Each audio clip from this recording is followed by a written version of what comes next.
Education is not preparation for life. Education is life itself. Every great advance in science has issued from a new audacity of imagination. The self is not something ready-made, but something in continuous formation through choice of act. We do not learn from experience. We learn from reflecting on experience. The good man is the man who, no matter how morally unworthy he has been, is moving to become better. The aim of education is to enable individuals to continue their education. The only way to prepare for the future is to seize the present. The path of least resistance and least trouble is a mental rut already made.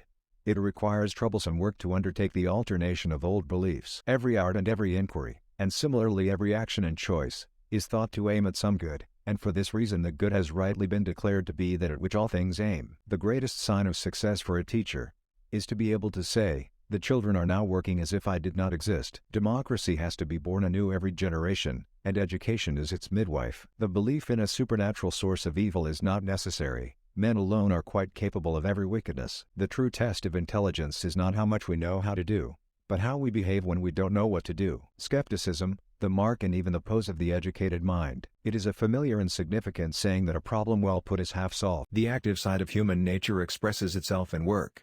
Art, science, religion, and philosophy all spring from this primitive energy of the soul. Faith in a holy cause is to a considerable extent a substitute for lost faith in ourselves. A problem well put is half solved. Time and memory are true artists. They remold reality nearer to the heart's desire. Conflict is the gadfly of thought.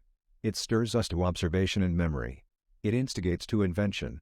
It shocks us out of sheep-like passivity, and sets us at noting and contriving. The aim of education is to enable individuals to continue their education. We do not learn from experience. We learn from reflecting on experience. Failure is instructive.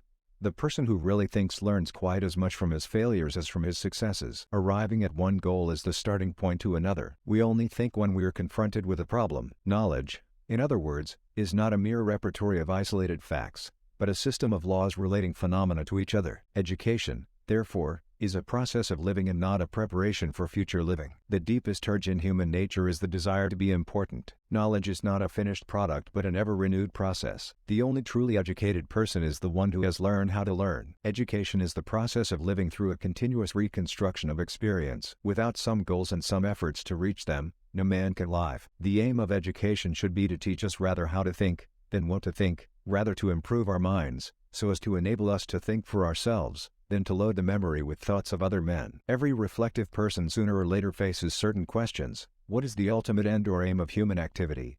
What is the most desirable type of human experience? The aim of education should be to teach us rather how to think than what to think, rather to improve our minds, so as to enable us to think for ourselves, than to load the memory with thoughts of other men.